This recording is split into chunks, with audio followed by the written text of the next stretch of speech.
Class 8 NCERT English. It so happened. Chapter 1, How the Camel Got His Hump. By Rudyard Kipling, abridged. Now, let's start. Part 1. In the beginning, when the world was new and the animals were just beginning to work for man, there was a camel, and he lived in the middle of a howling desert because he did not want to work.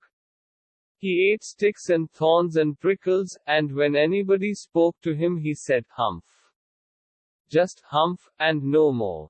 Presently the horse came to him on Monday morning, with a saddle on his back and said, "Camel, oh camel, come out and trot like the rest of us."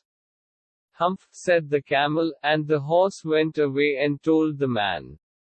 Presently the dog came to him, with a stick in his mouth, and said, "Camel, oh camel, come and fetch and carry like the rest of us." "Humph," said the camel, and the dog went away and told the man.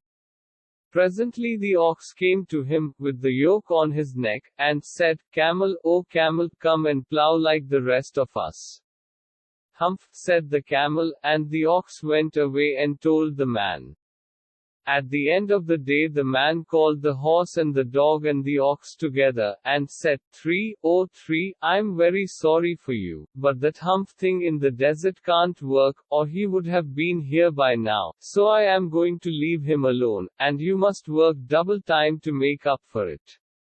That made the three very angry, and they held a panchayat on the edge of the desert, and the camel came chewing cud and laughed at them.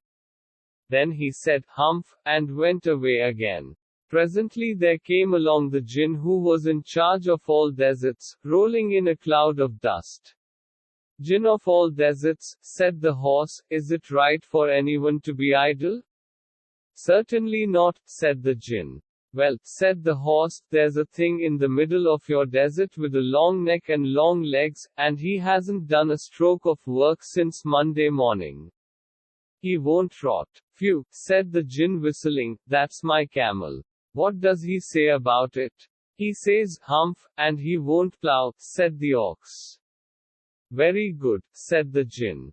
"I'll humph him if you will kindly wait a minute." Part 2. The jinn rolled himself up in his dust cloak, and took a walk across the desert, and found the camel looking at his own reflection in a pool of water. "My friend," said the jinn, "what's this I hear of your doing no work?" The jinn sat down, with his chin in his hand, while the camel looked at his own reflection in the pool of water. "You've given the three extra work ever since Monday morning, all on account of your idleness," said the jinn. And he went on thinking with his chin in his hand. "Humph," said the camel. "I shouldn't say that again if I were you," said the jinn. "You might say it once too often. I want you to work." And the camel said, "Humph," again, but no sooner had he said it than he saw his back, that he was so proud of, puffing up into a great big hump. "Do you see that?" said the jinn. "That's your very own hump that you've brought upon your very own self by not working.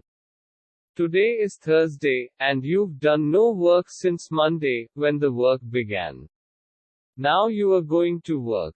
"How can I," said the camel, "with this hump on my back?" "That has a purpose," said the jinn, "all because you missed those 3 days. You will be able to work now for 3 days without eating, because you can live on your hump, and don't you ever say I never did anything for you. Come out of the desert and go to the tree, and behave." And the camel went away to join the tree. And from that day to this the camel always wears a hump. We call it hump now, not to hurt his feelings, but he has never yet caught up with the 3 days that he missed at the beginning of the world, and he has never yet learned how to behave.